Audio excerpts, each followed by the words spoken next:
C'est une affaire d'une noirceur absolue qui secoue la France entière. Une affaire où la tristesse a immédiatement laissé place à une colère noire et à l'indignation. Le corps de la petite Liana, 11 ans, qui a disparu le 29 mai dernier, a été retrouvé sans vie dans un silo agricole désaffecté à Puy-Casquier dans le Gers.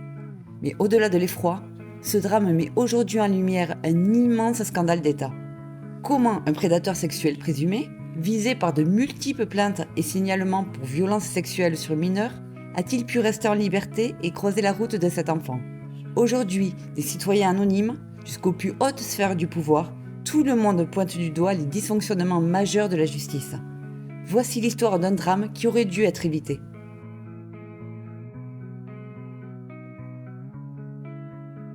Retour au 29 mai 2026. Nous sommes à Fleurance, dans le Gers, une petite commune paisible d'à peine 6000 habitants où la majorité des gens se connaissent au moins de vue. Il est environ 15 heures. Le soleil brille. Liana, 11 ans, sort du collège Hubert Reeves pour rentrer chez elle. C'est son trajet quotidien. Elle le connaît par cœur. Et comme beaucoup de ses camarades, elle rentre à pied. Rien de plus normal. Pourtant, les heures tournent et Liana ne rentre pas. Elle ne donne aucun signe de vie à ses parents. À mesure que l'après-midi s'efface, l'inquiétude grandit chez ses proches et devient rapidement intolérable. À 18h45, n'en pouvant plus, les parents se précipitent à la gendarmerie pour signaler sa disparition. Pour eux, l'hypothèse d'une fugue est impossible. Pour moi, c'est une certitude, elle a été enlevée. Pour moi, il n'y a pas autre chose. Elle n'est pas partie d'elle-même, elle a été enlevée. C'est quasi impossible qu'elle ait fugué. Mais après, Liana, elle est quand même, je ne sais pas comment dire, facilement influençable. Son père décrit alors une adolescente avenante, sociable et pleine de vie. Le parquet d'Auch, immédiatement saisi de l'enquête, écarte lui aussi très vite la piste de la disparition volontaire. Le procureur déclare « Elle n'a jamais fugué par le passé. Nous n'avons aucun élément permettant d'orienter les investigations vers une disparition volontaire de la mineure. » Un avis de recherche est lancé en urgence. Liana y est décrite comme ayant une taille moyenne pour son âge et des cheveux bruns. Le jour de la disparition, elle porte un débardeur marinière à grosses rayures noires et blanches, ainsi qu'un short noir. Face à cette situation, les militaires prennent la disparition très au sérieux. En l'espace de quelques heures, le quotidien tranquille des 6000 habitants de Fleurance bascule. Les fourgons de gendarmerie affluent, des dizaines de militaires en treillis descendent dans les rues. L'espace culturel et sportif de la ville est même réquisitionné et transformé en base opérationnelle pour coordonner les recherches. Près de 200 militaires sont déployés en urgence pour ratisser minutieusement chaque mètre carré de champ, de bois, de chemin ou de cours d'eau. Moi, pour ce qui me concerne, effectivement, nous sommes sur un secteur qui est plutôt concentré au sud-est et au nord-est de Fleurance, mais je n'exclus aucune autre hypothèse. Et si besoin était, bien sûr, le dispositif évoluera. Les techniciens en identification criminelle sont en train d'analyser tout ce qui a été prélevé hier. On a relevé un certain nombre d'objets, d'indices, etc. On est tous mobilisés totalement sur ce dossier. On veut retrouver Liana. Le colonel Philippe de Laforcade, qui est commandant du groupement de gendarmerie du Gers et chef des opérations, parle d'une couverture précise, voire même chirurgicale. Toute la ligne avance et chaque gendarme essaye de balayer du regard le maximum du terrain à la recherche de toute trace ou d'indice. Le mercredi, au 6e jour des recherches, l'effort s'intensifie encore. Les chasseurs et les pêcheurs du secteur, qui connaissent la région comme leur poche, sont mobilisés aux côtés des gendarmes pour se focaliser sur des vérifications de points d'intérêt particuliers. Mais malgré ce déploiement colossal, Liana reste toujours introuvable. L'affaire prend alors une tournure encore plus grave. Le parquet d'Auch annonce dans un communiqué que l'enquête, d'abord ouverte pour enlèvement et séquestration de mineurs, est maintenant transformée ce lundi en information judiciaire. En fait, le cadre juridique permet aux enquêteurs de mener des investigations bien plus larges qu'une simple enquête préliminaire. Et justement, un témoignage crucial va tout faire basculer.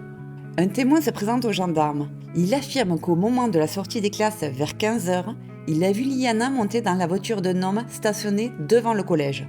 Très vite, les enquêteurs vont visionner les images de vidéosurveillance de la ville. Le témoignage est confirmé à l'écran. C'est le premier tournant majeur de l'enquête. Une procédure criminelle pour enlèvement et séquestration d'une mineure de moins de 15 ans est officiellement lancée. Grâce aux images, le mystérieux conducteur est rapidement identifié. Il s'appelle Jérôme Barella, il a 41 ans. et il est père de 2 enfants. Détail troublant, l'une de ses filles est la meilleure amie de Liana. Cet homme habite à moins de 10 km de là, dans la commune voisine de Montinstruc-sur-Gers. L'emploi du temps du suspect ce vendredi-là pose de lourdes questions. Après avoir fait monter Liana dans son véhicule à 15h, Jérôme Barella n'est revenu au collège qu'à 17h pour chercher sa fille aînée. Alors, qu'a-t-il fait durant ces 2 heures ? Plus tard dans la soirée, vers 18h30, il est aperçu à la fête de l'école de sa 2e fille. Plus incroyable encore, une habitante affirme qu'il a carrément participé aux recherches le soir même, allant même jusqu'à frapper à la porte pour demander des nouvelles de la petite. Il sera finalement interpellé le lendemain en fin de matinée et placé en garde à vue. Quand la mère de Liana découvre l'identité du suspect, son sang se glace. On a appris de tout ce qui a été dit. Il venait au collège, devant le collège tous les matins. Liana, donc, qui descend du bus pour aller dans le collège, le voyait tous les matins. Il amenait des goûters à Liana tous les jours. Dans les locaux de la gendarmerie, les enquêteurs interrogent l'homme sans relâche, car ils savent que chaque minute compte pour retrouver Liana vivante. Face aux questions, Jérôme Barella reconnaît avoir pris la jeune fille dans sa voiture à la sortie des cours. Cet individu a expliqué avoir déposé l'enfant à sa demande en voiture aux abords de la piscine de Fleurance. Néanmoins, ces déclarations sont apparues relativement incohérentes et imprécises. Les gendarmes foncent immédiatement à la piscine de Florence, le dernier endroit où l'adolescente a été vue aux alentours de 15h. Là encore, un témoin l'aurait aperçu montant dans un véhicule conduit par cet homme. Une scène une nouvelle fois captée par la vidéosurveillance qui a permis d'identifier le visage du suspect. Le lundi soir, au lendemain d'une première battue citoyenne, les juges d'instruction décident de mettre Jérôme Barella en examen pour enlèvement et séquestration de mineurs de moins de 15 ans. Il demande son placement en détention provisoire. Il va être présenté au magistrat instructeur peu avant 20h. L'homme de 41 ans au casier judiciaire jusqu'ici vierge n'a pas souhaité s'exprimer devant le magistrat ni répondre à d'éventuelles questions. Après sa garde à vue débutée le samedi, le suspect est transféré le lundi après-midi vers le pôle criminel du tribunal judiciaire d'Agen. À ce stade de l'enquête, et malgré la gravité extrême des accusations qui pèsent sur lui, il est primordial de rappeler que Jérôme Barella reste, aux yeux de la loi française, présumé innocent. À mesure que le nom du suspect fuite dans la presse et sur les réseaux sociaux, le passé de l'homme commence à ressurgir. Et ce que la France découvre est terrifiant. En entendant son nom, une autre mère de famille, Audrey, se met à trembler. Sa fille, âgée de 12 ans, était une amie des enfants de Jérôme Barella. Elle allait souvent jouer chez eux.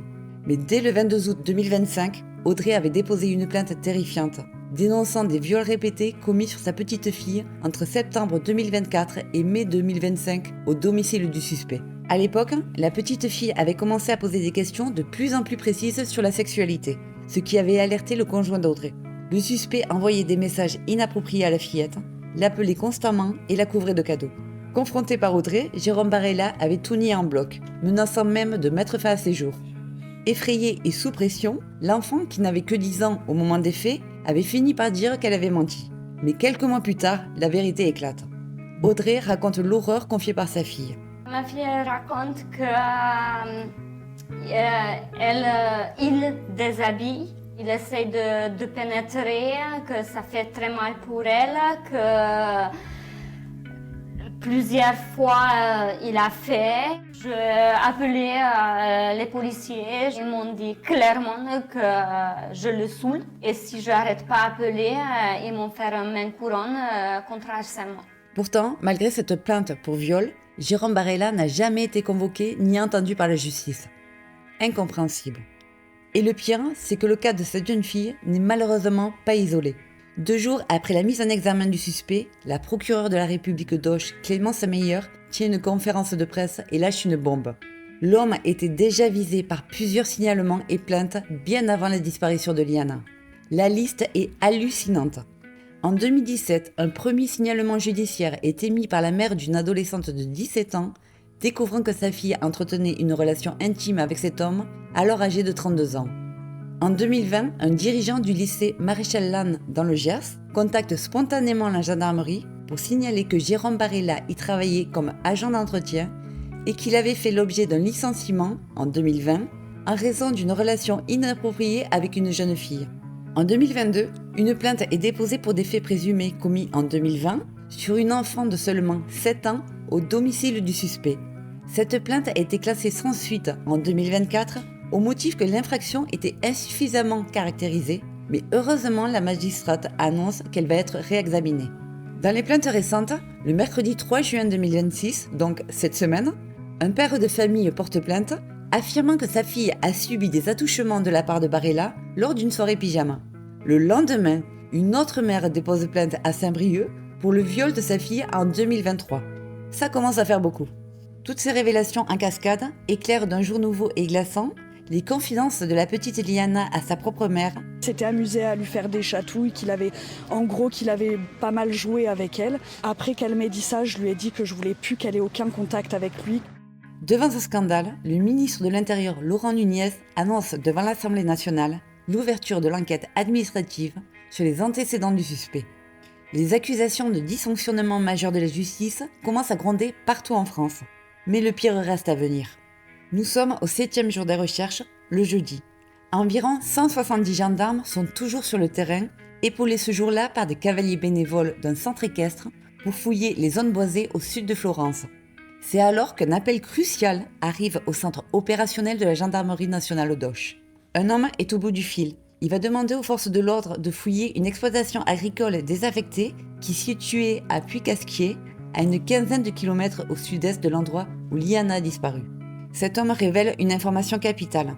Jérôme Barella a travaillé entre 2012 et 2018 pour l'entreprise qui exploitait ce site et il connaît parfaitement un silo à grains désaffecté qui s'y trouve. Une équipe de recherche est immédiatement envoyée en renfort sur les lieux. C'est là que l'horreur se matérialise. À l'intérieur de ce silo agricole, inutilisé depuis 2022, les gendarmes font une découverte effroyable. Le procureur parle d'un corps paraissant être celui d'un enfant. Le cadavre porte des vêtements similaires à ceux de Liana portés le jour de la disparition. Le corps est immédiatement héliporté pendant la nuit vers les laboratoires de l'Institut de recherche criminelle de la Gendarmerie nationale à Pontoise dans le Val d'Oise. Pour les parents, les derniers espoirs s'effondrent. Par la voix de leur avocat, ils expriment leur plus grand effroi, leur tristesse et leur colère qui ne sauraient être exprimées, ajoutant que le temps est maintenant au recueillement et au deuil. Le vendredi, en fin d'après-midi, le couperet tombe officiel et terrible. Le corps découvert est bien celui de Liana. L'identification par analyse ADN est formelle. À l'heure où j'enregistre cette vidéo, les causes exactes de la mort restent encore inconnues et le procureur ordonne des examens et des expertises complémentaires. À Florence, le choc est total. Le maire de la ville, Grégory Bobato, dénonce un véritable dysfonctionnement d'État. Et cette indignation va faire trembler le sommet du pouvoir français. L'onde de choc remonte immédiatement jusqu'au sommet de l'État. Depuis le Monténégro, le président Emmanuel Macron se dit choqué et qualifie ce manquement judiciaire d'inacceptable. Il est clair qu'il y a un dysfonctionnement et que nous ne pouvons pas ne pas voir que des failles se sont révélées. Il faut maintenant les clarifier. Et donc, ce que le gouvernement va faire, c'est de se mettre en situation, avec des enquêtes très rapides, et j'ai demandé qu'elles soient le plus rapides possible, et bien de pouvoir clarifier aussi les responsabilités qui sont à l'œuvre. Mais les choses ne se sont pas passées comme elles auraient dû se passer, c'est une évidence. Et donc c'est inacceptable. À Matignon, le Premier ministre Sébastien Lecornu réunit en urgence les ministres de l'Intérieur et de la Justice, Laurent Nunez et Gérald Darmanin. Le gouvernement exige les conclusions d'une enquête administrative sous 15 jours. Pour les ministres, le dossier est accablant à tous les niveaux. Il est jugé incompréhensible que Jérôme Barella n'ait jamais été entendu pour la plainte pour viol d'août 2025. Le garde des Sceaux convoque immédiatement tous les procureurs généraux et promet des sanctions si des fautes individuelles sont prouvées. Selon des sources de l'enquête, confiées à BFM TV, la procureure d'Auch est particulièrement visée pour ne pas avoir appliqué la circulaire de janvier dernier qui impose de traiter en priorité absolue les dossiers d'enfants victimes.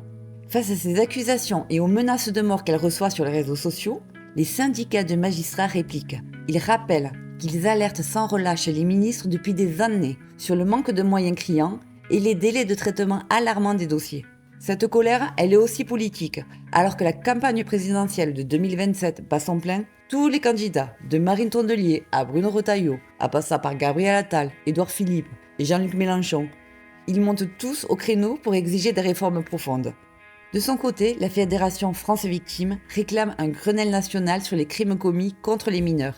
Des collectifs appellent déjà à manifester dès ce lundi devant les tribunaux partout en France, sous un même mot d'ordre: « Je suis Liana ». Mais avant la colère et les décisions politiques, l'heure est au deuil. Une marche blanche est organisée ce dimanche à 15h à Florence pour rendre un dernier hommage à Liana. Une enfant de 11 ans dont le destin brisé aurait profondément marqué et révolté tout un pays. Merci de m'avoir suivi, n'oubliez pas de vous abonner et de liker si ce n'est pas déjà fait. On se retrouve très prochainement. À bientôt. Ciao.